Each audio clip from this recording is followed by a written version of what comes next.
Aleluia, né? Mais uma vez nós vamos ministrar sobre dispensação. Nós já passamos pela ministração da inocência, passamos pela ministração da dispensação da consciência, passamos pela ministração da dispensação do governo humano, dispensação da promessa, e agora nós estamos entrando na dispensação da lei. Essa dispensação nós vamos ministrá-las em duas etapas, dois episódios, né? Duas partes. Hoje nós vamos falar da primeira parte, e que vai desde o Egito até a morte de Josué, e depois nós entramos no período dos juízes e dos reis, e até os cativeiros, e até João Batista, que é o encerrador da dispensação da lei. Vamos lá? Então, como eu estou dizendo para vocês, a dispensação da lei, ela vai abranger os livros a partir de Êxodo até o Novo Testamento, até Malaquias. E nós vamos devagarzinho por isso aí.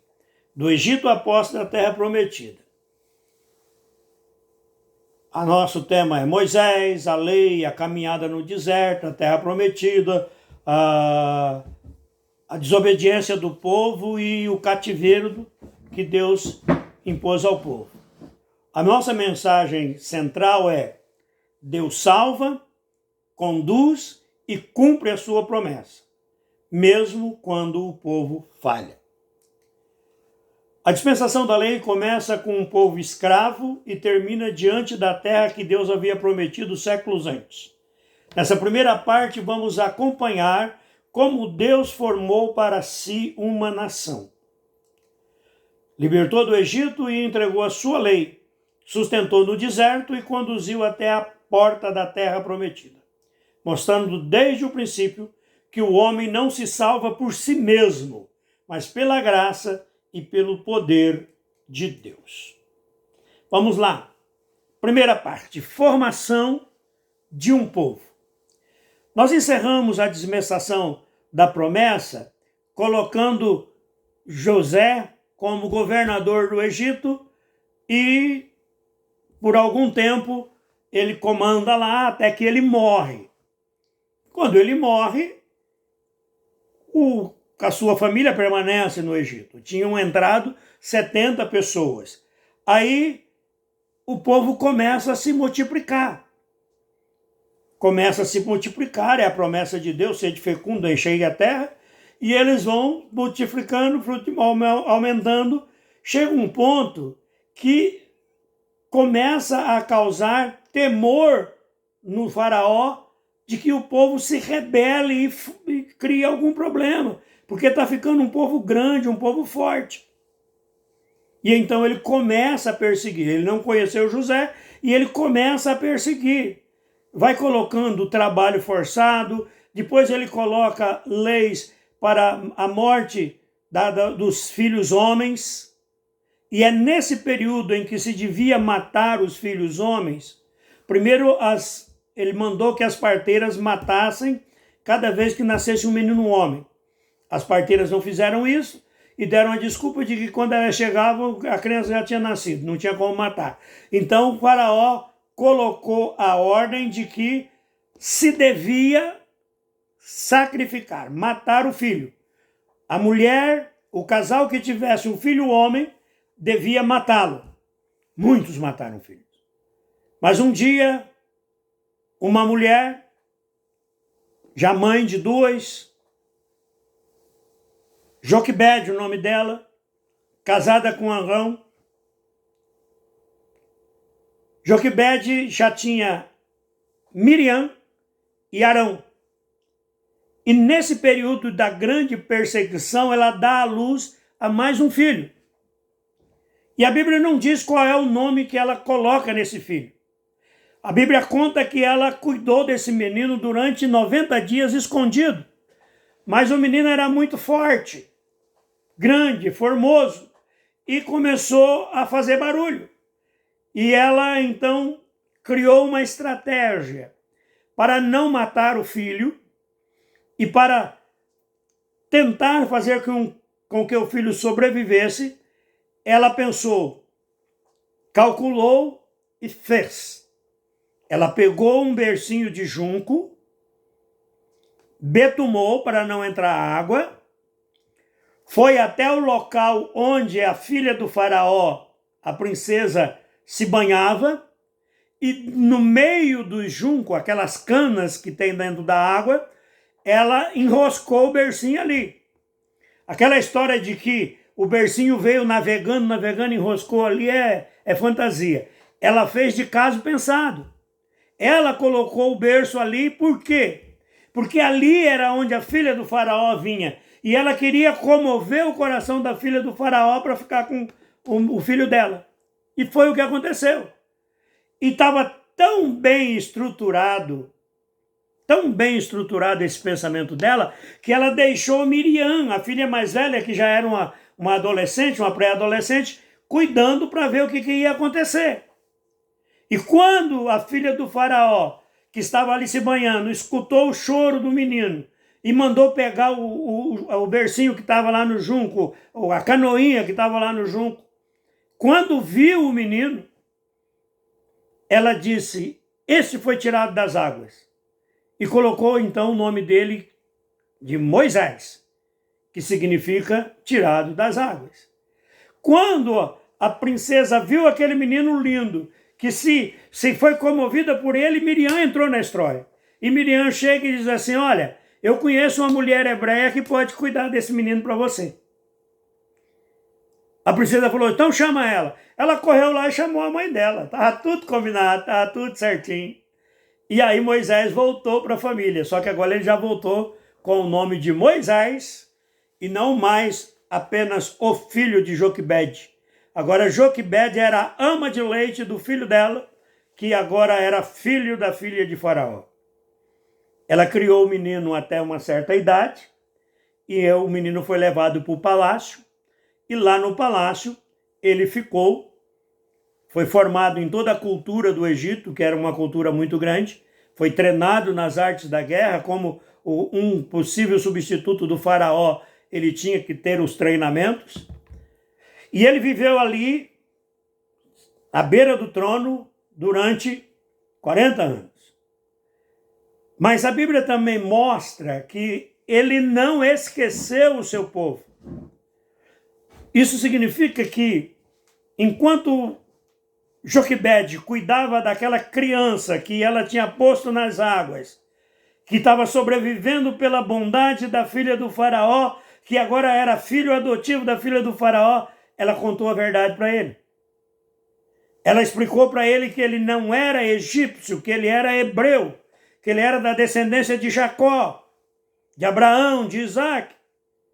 E ele não se esqueceu disso. E a Bíblia depois, lá o provérbio, Salomão vai dizer, ensina a criança no caminho. E quando ele crescer, não se esquecerá dele. Então Moisés tinha no seu coração que aquele povo que estava escravizado, que era o seu povo. E um dia ele foi visitar o seu povo e encontrou um feitor egípcio batendo, surrando um hebreu. E ele ficou com dó do hebreu. E ele tomou as dores do hebreu. E ele matou. Ele era um general, ele era um cara forte, ele tinha força. Ele matou o cara e enterrou na areia. E achou que estava tudo bem, porque o que ele tinha feito era defender o povo dele. No meio do povo dele. Nenhum egípcio tinha visto, não tinha nada acontecendo. Estava tudo certo, até que, no outro dia, ele encontra dois hebreus brigando. E ele entra no meio para apartar a briga, e o que estava batendo fala assim, escuta, quem colocou você de juiz entre nós? Por acaso você vai querer fazer comigo a mesma coisa que você fez com o feitor lá de escravo do Egito? Caiu a ficha. Caiu a ficha, e aí o que ele faz? Ele foge. Foge porque vai chegar no faraó e o faraó vai cobrar dele. E ele foge para a terra de Midian. A terra de Midian. Midian é da família de Abraão. Ele é filho de Abraão, é da descendência de Abraão com Quetura. Então é um povo ali que dentro deles ainda tem resquícios da coisa, da lei, da palavra de Deus, do Deus verdadeiro. E ele chega lá, ele ajuda umas mulheres que vinham buscar água, para pôr o rebanho para beber, e uma dessas moças conta para o pai diz, vai buscar ele. E o pai era o Jetro, um sacerdote do Deus Altíssimo. Olha aí como Deus é tremendo. Ele foge do Egito e ele vai para onde alguém conhece Deus. E ele fica lá 40 anos, casa-se com Zípora e fica ali durante 40 anos. Presta bem atenção. Um homem super culto, um homem preparado para a guerra, forte, agora passa a ser pastor de ovelha. E durante 40 anos, ele fica no deserto, na terra de Midian, por ali, esperando para ver o que ia acontecer. Até que um dia, Moisés está lá no Monte Horebe e ele vê uma sarça pegando fogo. A sarça é um arbusto muito inflamável. Então ela era para consumir rapidamente, mas ela não consumia. E ele olhava para aquilo e vou lá, vou ver o que está acontecendo. E foi. E chegou lá, Deus falou com ele. E Deus falou com ele e o comissionou para tirar o povo do Egito, porque era a hora de sair do Egito, de tirar aquela nação e de começar com aquele povo uma nação diferenciada. Tem toda a história da discussão dele com Deus, não querendo ir, Deus faz ele ir e coloca Arão para ser ajudante dele, e ele vai. E quando ele chega no Egito, ele encontra a resistência de Faraó. E aí então Deus lança sobre aquele povo 10 pragas. E é interessante, 10 pragas que demonstram o poder de Deus, demonstram que o Deus verdadeiro e poderoso é o Deus Yahvé, o Deus dos hebreus. Por quê? Porque para cada praga daquela havia uma simbologia de um deus egípcio. Então foram 10 deuses vencidos naquilo tudo. E a última praga foi a morte dos primogênitos. A morte dos primogênitos aconteceu assim. Faraó rejeita, e Deus fala, bom, agora eu vou fazer soltar o povo. E vence mais um dos deuses deles, o Deus dos primogênitos. Deus manda que cada família mate um cordeiro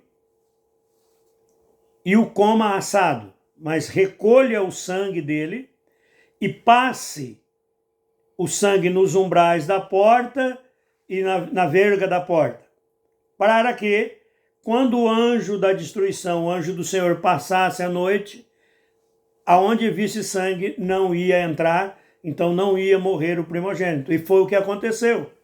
Eles fizeram a Páscoa apressadamente, do jeito que Deus tinha mandado fazer, está lá na Bíblia, e o anjo vem à noite e passa pelo Egito, e onde não há sangue de cordeiro nas portas, morre-se o primogênito. E o faraó manda que o povo saia rapidamente. E o povo, então, orientados por Deus, pedem para os egípcios que deem a eles joias, deem para eles presentes, porque eles estão indo embora. É como se eles estivessem sendo reparados pelo tempo de escravidão. E eles saem levando muitas coisas, muitos bens do Egito. Eles não saem pobres e miseráveis, não saem como escravos, eles saem como que tivessem sido assalariados. E é interessante aqui, é interessante uma coisa tremenda. Lembra que eu disse que entraram 70 pessoas? E agora estão saindo aproximadamente 2 milhões de pessoas. Cresceu muito, né? Já é uma multidão. Dentre esse povo também existia alguns escravos no Egito que não eram hebreus, que quando viram os hebreus fugindo, fugiram junto. Fugiram junto. E eles foram pelo caminho. E é interessante que quando eles saem, Deus toma uma decisão. Deus coloca eles no caminho do mar. Tinha um caminho que era chamado o caminho dos filisteus, ou a estrada dos filisteus, que eles levariam de 3 a 6 meses no máximo com a multidão e os animais para chegar a Canaã. Mas Deus nos leva pelo caminho do mar. E depois do mar o deserto. Por quê? Porque Deus quer mostrar e quer treinar os israelitas como uma nação livre, soberana. Porque o próprio Deus diz assim, ó, se eles forem lá pelo caminho dos filisteus, eles vão ver a guerra e vão se amedrontar. Eles não eram guerreiros, eles eram fazedores de tijolo, eram oleiros. Então Deus os leva por esse caminho. Passa-se pelo mar, todo mundo conhece essa história, e eles começam a caminhar no deserto em direção a Horebe, ao Sinai, que é a mesma cadeia de montanhas.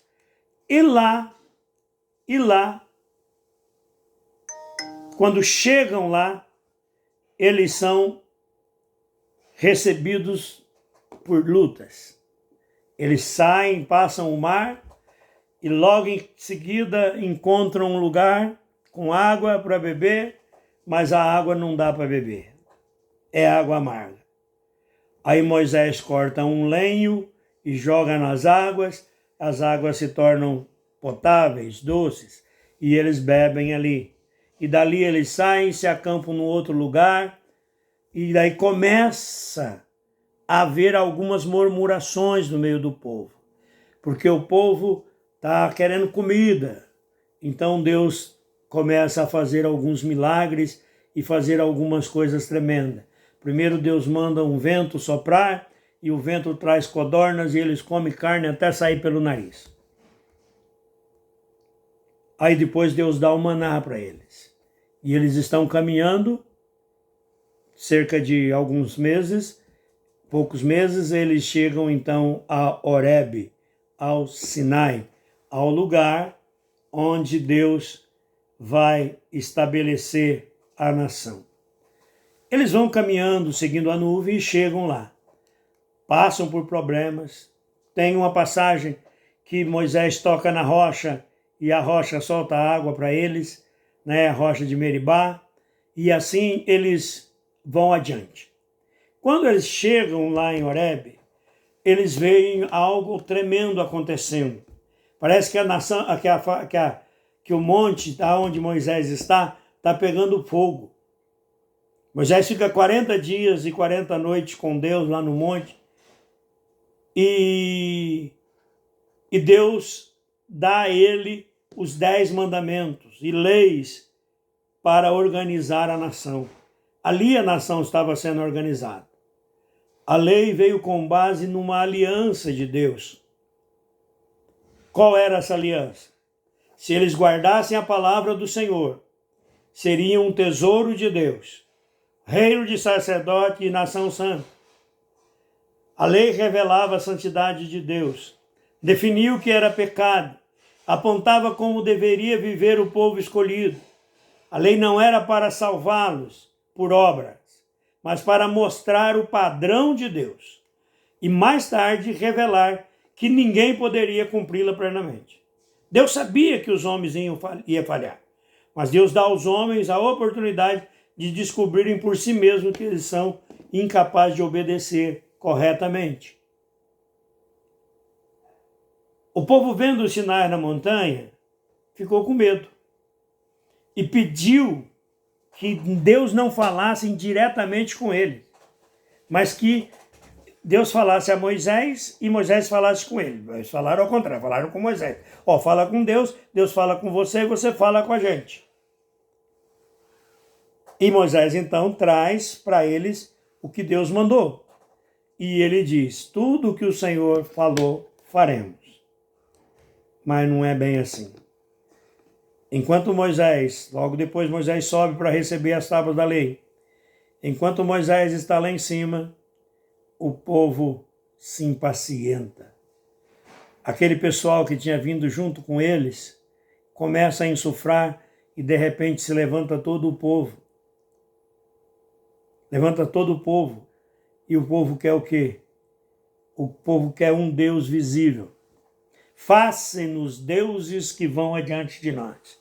Moisés já morreu, já faz muito tempo que ele está lá, já não é mais nada, nós queremos um Deus que a gente possa ver. Sempre assim, né? Preciso ver para crer. Não é bem por aí não, né? E então, Arão junta joias de ouros, funde um bezerro de ouro e oferece ao povo dizendo, olha aqui, estes são os teus deuses, ó Israel, que te fizeram subir da terra do Egito. O povo senta-se para comer e festar, e quando está aquele barulho tremendo ali, do povo vibrando por ter quebrado uma aliança com Deus, que eles tinham acabado de dizer que eles iam obedecer a Deus, nem esperaram nada. Deus fala com Moisés, desce que esse povo lá já bagunçou tudo. Moisés desce, destrói, joga a tábua da lei é quebrada, ele moe aquele bezerro de ouro e dá a beber a água contaminada com o pó daquele ouro para as pessoas, águas que tornam amargas, e morre algumas pessoas. A imoralidade e a idolatria trouxeram o juízo de Deus. Muitos caíram. Muitos caíram. Quando Moisés viu a destruição no meio do povo, Moisés se coloca entre Deus e o povo, intercedendo pelo povo, pedindo a Deus que proteja o povo. Moisés intercede e Deus renova a aliança. Deus dá mais uma chance. O pecado mostrou desde cedo que o povo não seria fiel, não conseguiria ser fiel por si mesmo. Aí eles voltam a caminhar no deserto. Agora já são uma nação. Agora já não é mais um grupo de pessoas, não é mais uma grande família apenas. É uma grande família que se torna uma nação. Agora eles são o povo israelita, os descendentes de Israel, a nação Israel. Agora eles têm leis, eles têm regulamentos específicos que ordenam como eles devem proceder, como fazer, até mesmo como plantar, como fazer as suas lavouras. Tinha tudo organizadinho. Deus deu a eles de presente tudo organizado. Deus deu a ele também o tabernáculo para adoração. Deus estabeleceu uma nação. E quando eles começam a caminhar, voltam a caminhar em direção a Canaã, eles começam a ter que guerrear. E a primeira guerra, a grande guerra, é com Amaleque. E ali tem uma história tremenda. Moisés não foi para a guerra. Quem foi para a guerra foi Josué, que era o secretário de Moisés. Moisés, com um outro irmão, sobe e fica em cima de uma montanha. E, de repente, o povo está lutando e o povo começa a perder. Então Moisés levanta as mãos. E enquanto Moisés está com as mãos levantadas, o povo está vencendo. Moisés cansa, ele baixa a mão, o povo começa a perder. Então Arão e o outro que está segura as mãos de Moisés para cima, até que Josué extermine aquela guerra acabe vencendo. Ou seja, não foi o povo que venceu, foi Deus que lutou por eles através da direção de Deus na vida do líder que era Moisés. E assim foi, eles passaram e cada vez que eles enfrentavam uma guerra, eles viam que eles não tinham capacidade, mas venciam. Por quê? Porque Deus estava guerreando por eles. Deus estava pelejando por eles. Vão à frente. Cada derrota que eles sofriam é porque tinham cometido algum erro, tinham cometido algum pecado e eram corrigidos por Deus e vão em frente. Até que eles chegam em Cades Barneia. A primeira vez que eles chegaram em Cades Barneia. Olha, eles estavam já praticamente dentro da terra. Eles já tinham caminhado por aproximadamente 2 anos. E aí, eles pedem que mandem alguém olhar a terra. Olha, vamos ver primeiro lá, vamos sondar a terra lá. Aí Moisés escolhe 12 líderes, um líder de cada tribo, entre eles Josué e Calebe, e eles vão e andam pela terra de Canaã durante 40 dias. E eles voltam de lá. Homens guerreiros, de frente de batalha. E eles voltam trazendo as notícias. E a primeira notícia que traz são 10 espias que vão dar o relatório. E esse relatório desses 10 diz o seguinte: a terra é realmente excelente, corre leite e mel. Dá uma olhada aqui nesse cachinho de uva que nós trouxemos. Foi preciso 2 homens para carregar um cacho de uva. A terra é boa. Porém, na visão humana sempre tem um porém, o povo é muito forte. As cidades são grandes e fortificadas. E quer saber, lá tem gigante. A gente não pode ir, porque os caras eram tão grandes que a gente se olhava para eles e se sentia como se fossem gafanhotos. Não seres humanos, gafanhotos. Mas eles olhavam para nós e achavam que a gente era gafanhoto. Se não for, a gente vai ser destruído. O povo se revolta, cria uma grande revolta, quer voltar, nomeia um capitão para voltar para o Egito. E Josué e Calebe entram na história e dizem: não, peraí, gente, não é assim não. Vamos subir, nós vamos conquistar. Porque o Senhor é conosco. E porque o Senhor está conosco, eles serão para nós como pão. O que Josué estava dizendo? Essa batalha é uma batalha fácil. É como se estivéssemos sentados comendo pão. Nós vamos vencer. Aí o povo quer ir. Só que aí Deus já tinha dito para não ir, não. O povo tentou ir. E por causa disso, houve lá de novo o peso da mão de Deus. Alguns foram destruídos. E Deus disse a Moisés: agora é o seguinte, fala para o povo que por causa da desobediência vocês vão ficar dando volta no deserto por 40 anos. Um ano por cada dia que os espias espiaram a terra. Ou seja, eles tiveram que voltar. Eles tinham caminhado 2 anos, estavam para entrar. Tiveram que voltar e ficaram mais 38 anos caminhando no deserto. Eles vaguearam esses 40 anos. Até que toda aquela geração morresse. Dos que saíram do Egito com mais de 20 anos,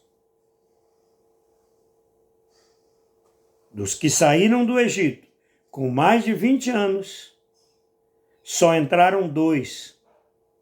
Foram os 2 que trouxeram um relatório positivo. Foram Josué e Calebe. Nem Moisés entrou daquela geração entrou. Por quê? Porque eles estão caminhando no deserto agora, mais 38 anos, rodando para lá e para cá, e chegou um momento que faltou água de novo. E eles estavam de novo em Meribá, onde Moisés tinha tocado na rocha e tinha saído água. E o povo está murmurando, Moisés fala com Deus, Deus fala para Moisés, ó, vai lá, fala com a rocha, e a rocha vai verter água e vocês vão beber. Preste atenção, Deus disse, fala com a rocha. Moisés já, apesar de a Bíblia dizer que ele era o homem mais manso de toda a terra, ele já estava meio buzina com aquele tanto de conversa no ouvido dele. Ele chega, fala ao povo, e aí bate na rocha 2 vezes. E a rocha solta água. O povo bebe, satisfaz. Só que Deus fala para Moisés assim, olha aí, você me desonrou. Eu não disse para você bater na rocha. Eu disse para você falar para a rocha. Por causa disso, você não vai entrar. Por causa disso, você não vai entrar. Porque você não deu honra à minha palavra. Quando eles estão de novo em Cádiz Barneia, chegam de novo em Cádiz Barneia, aí acontece o livro de Deuteronômio, né? Quando Moisés repete as leis, fala com eles, e então Deus falou, ó, vou te recolher, sobe ao Monte Nebo, e dá uma olhada lá e vê a terra. Ele viu a terra, Deus mandou ele nomear Josué como seu sucessor, e ele foi recolhido. Eles estavam prontos para entrar na terra prometida. As portas da terra, finalmente. Antes de entrar, porém, Moisés reúne o povo uma última vez. E faz um discurso tremendo, porque ele relembra toda a jornada, o livramento, a aliança, os erros, os castigos, exorta o coração do povo, escolhei, pois, a vida para que vivai, vós e a vossa descendência. Josué é escolhido como um substituto. Deus manda Moisés impor as mãos sobre Josué e o constituiu líder em seu lugar. Aquele que junto com Calebe havia permanecido fiel seria o condutor do povo na posse da herança prometida. A sucessão não foi por ambição humana. Ele foi ajudante 40 anos. E a Bíblia diz que ele tinha um zelo tremendo por Moisés. Ele não gostava que tocassem Moisés. Por quê? Porque ele era fiel, cumprindo a parte dele. Tem muita gente, meus irmãos, hoje em dia, que não pode ficar muito tempo trabalhando como auxiliar do pastor, ou auxiliar do dirigente da congregação, ou mesmo auxiliar em qualquer outra coisa, que ele já quer tomar o lugar, que ele já acha que ele faz melhor. Josué, 40 anos de ajudante, sem nunca ter se levantado contra o seu líder. Então Deus o escolhe para que ele atravesse o mar, o Jordão, o rio Jordão, e entre na terra com o povo. Deus manda Moisés subir ao Monte Nebo, avistar a terra e morre. E Deus o sepulta. Ali, aos 120 anos, com ainda a vista clara, o vigor não diminuído, Moisés, servo do Senhor, morreu. Deus o sepultou e ninguém sabe onde ele está. Um homem que falava com Deus face a face e cumpriu a sua carreira. Começa agora uma nova parte, uma nova etapa da história. Agora tem um novo comandante, agora é Josué. Josué tem um encontro com o anjo do Senhor ali, logo depois de ter sido separado, ungido, consagrado como líder da nação. E o anjo do Senhor disse para ele, sê forte e corajoso. Como fui com Moisés, assim serei contigo. E também ele diz uma coisa que eu guardo no meu coração. Essa palavra está no meu coração e volta e meia eu prego sobre ela. Não se aparte, não cesses de falar deste livro da lei. Antes, medita nele de dia e de noite, para teres o cuidado de fazer conforme tudo quanto nele está escrito. Então farás serás bem-sucedido e farás prosperar o teu caminho. Deus diz para ele, fale da lei, leia, pense na lei, pratique a lei, porque isso vai fazer você ser bem-sucedido. Pratique a palavra, leia a palavra, pense na palavra, pratique a palavra, isso vai fazer você ser bem-sucedido. E foi assim com Josué. A primeira cidade que eles enfrentam, Jericó, não havia condição de seres humanos entrarem, era muito fortificado. O muro da cidade era tão forte, tão largo, que havia casas sobre o muro. Mas eles venceram, porque aquela táticazinha de Deus, né? Dá uma volta uma vez por dia, no 7º dia dá 7 voltas, com a boquinha fechada, sem gritar, sem falar nada.